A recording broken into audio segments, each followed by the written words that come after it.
Hello, my name is Sean Sands. Welcome to X4, the latest game in the X series by Egosoft, and really the true successor to the X3 series that really sort of recaptures the core of what people think an X game. Not the ESPN X games, this X game. What that is. I wanted to take a little time here to go over a few things that I wish I had known when I first started playing X4. Now, I'm not super far through this playthrough, but I've made some progress. I have my own station at this point. I have several ships. I've got a mining ship automated. I've got a trading ship automated. I've got a few million credits in the bank. I've done a bunch of missions. I've made my way through the story a little bit. I'm 17 hours ish through this particular campaign, which arguably can be very, very early in the campaign, but it's enough to really wrap my head around what this game is trying to do, and get a sense of some of the idiosyncrasies, the little bits of knowledge that come with just playing the game long enough that I wish I'd had at the beginning. So I wanted to share that for you. So particularly for new players, particularly for somebody just getting into X4 or an X game for the first time, a few things you just want to know. Now, this isn't the basic stuff like how to fly your ship and how to shift between different modes and what the different modes do. The tutorials do a decent-ish job of that.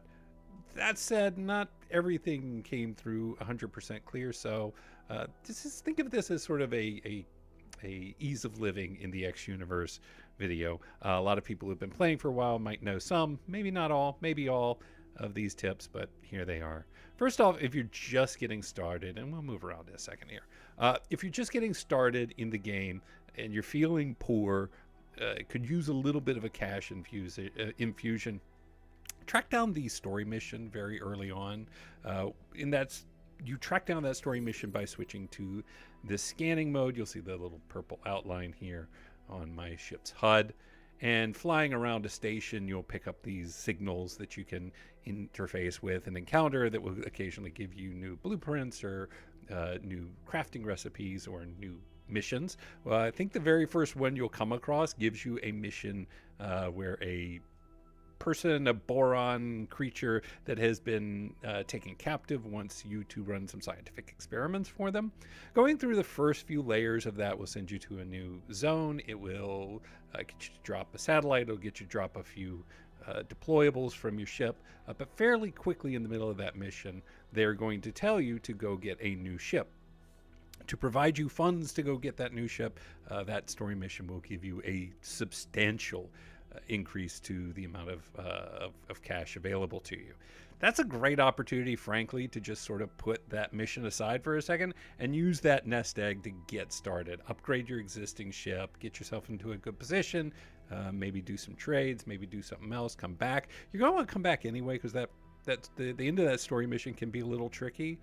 Pirates start to show up, and if you're trying to manage multiple ships and you maybe not up to speed yet, that can be a little difficult. So it's great to kind of get that going. It's nice and easy to get to the middle of that story mission, get that money in your bank, and then go do your own thing for a little while until you're a little stronger. That's just a getting started idea. Another thing I think is super important to do is there are some settings that, at least for me, just are foundationally important. So one thing to notice here, I'll start flying. You can see my speed here increasing, heading toward this Argon trading station. Let's say I wanted to check the map real quick and just manage one of my existing ships here. The default setting has you pop right out of speed when the map is open, which I get early on. You're learning how to fly your ship. But in the long run, when you're on long hauls across great emptiness, you might want to open your menu for a bit and do some stuff. So I really recommend changing this setting. Go to Game Settings, go to Maintain Speed in Menus. This is probably the most important one for me. Now I'll restart, open up my map, close it back up, and I'm still at speed. One other thing, if you really want to feel like you got a precise control of your ship, roll Q and E. I'm using mouse and keyboard.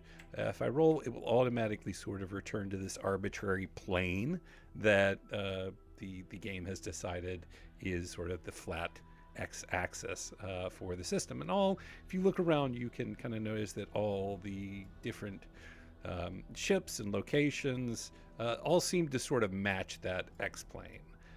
They're all sort of flat in the same direction, which is fine.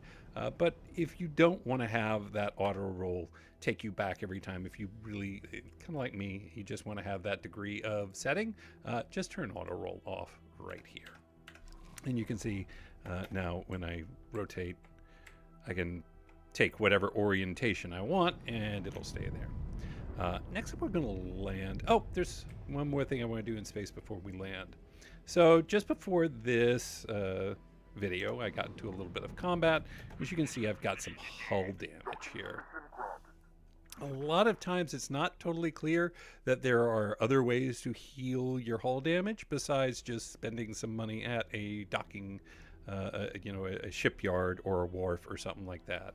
If you get up and you actually exit your ship, go into the spacesuit here.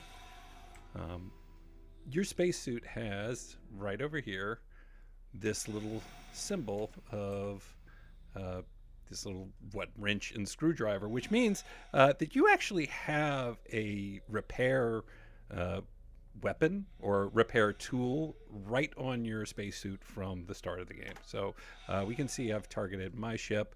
Its hull damage is 78. I can rotate, and then I just hit the alt fire button, and you'll see slowly, because this is an upgraded ship, it takes a little longer. It's not super powerful, but you can just sit here and hold this and repair your own hull damage. This would have cost 15, 20, 30, I don't know, 1,000 credits in a docking station to heal this, and it's absolutely not necessary. Also, if you're out there and you've been in a fight and it's a long way back to a shipyard and you'd really rather not come in, fly through the sector you're in with, a damaged hull, this is a great way to do it. Keep in mind, and we'll look at this in a minute, that you can upgrade your spacesuit.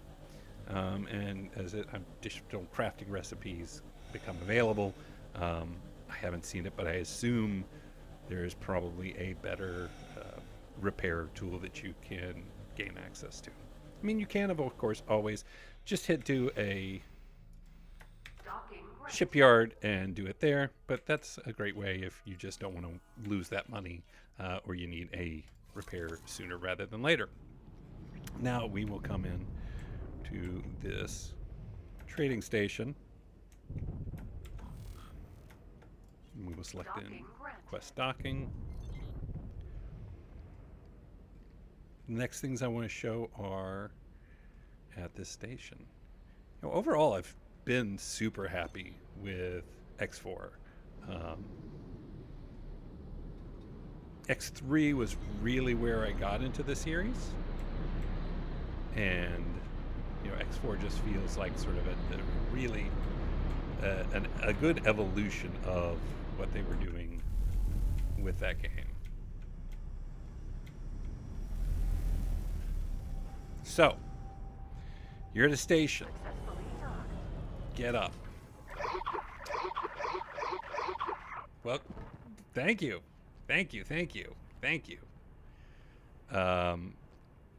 So a couple of things. First of all, this walking speed. You may not know that you actually can run in this game. Don't do it with shift. You do it by double tapping W, and you move about twice as fast. But there's no reason not to do that all the time. So if you go back in here into settings, controls, platform movement, you can take forward from that, pop it down here to run forward. And now you always move fast. So good, so much better, so comfortable. Another thing worth noting, you do have a jump button, this space bar. You can try and jump over things, and you won't be able to do it just flat out. But there's also a crouch button, C. If you hit them both, a space bar and a C, you can actually jump over higher things. So just running at it regular, I can't jump over that. Run at it and jump and hit C, up and over. Super easy. This is a big one here. Is this where I'm supposed to be? Where's the shopping cart? There's the shopping cart. I went to the wrong side. So your ship obviously has its inventory that you have available, all the stuff that you've accumulated and bought and sold and picked up. A lot of times if you get into battles, you'll pick up things like, I don't know, what is that called?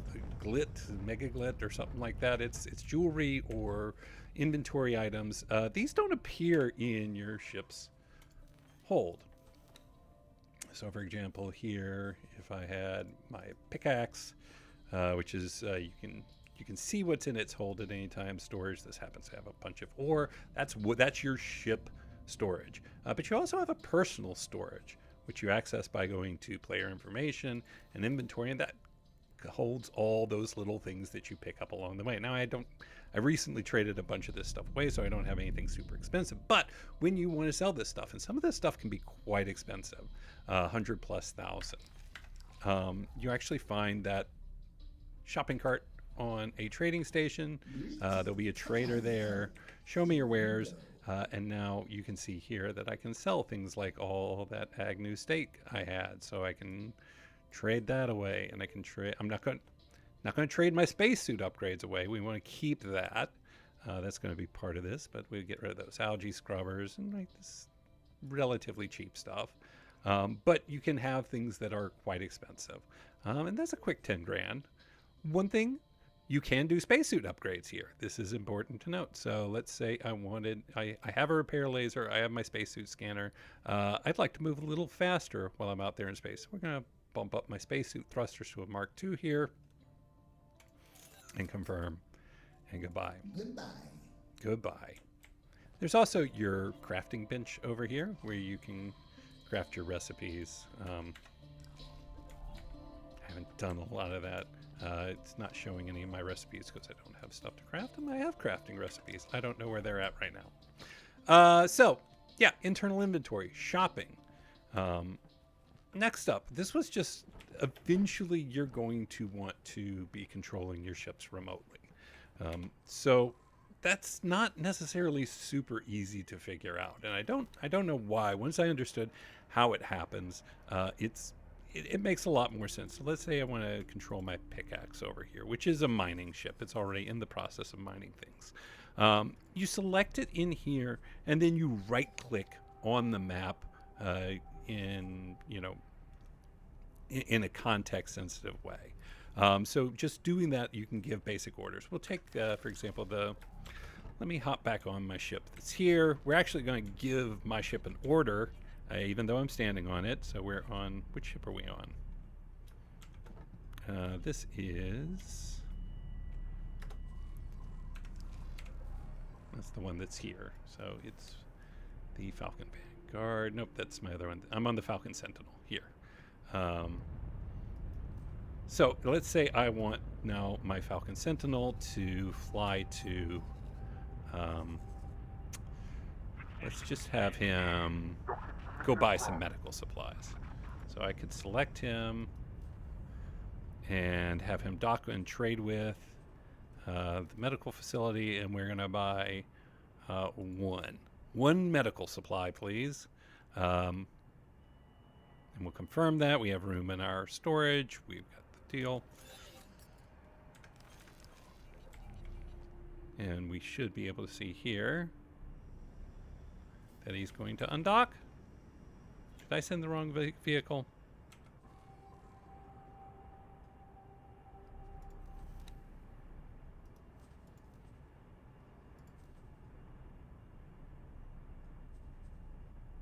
Falcon Sentinel. Is this the Falcon Sentinel? I'll wait for you to tell me to take off. Oh. Do I have to tell you that?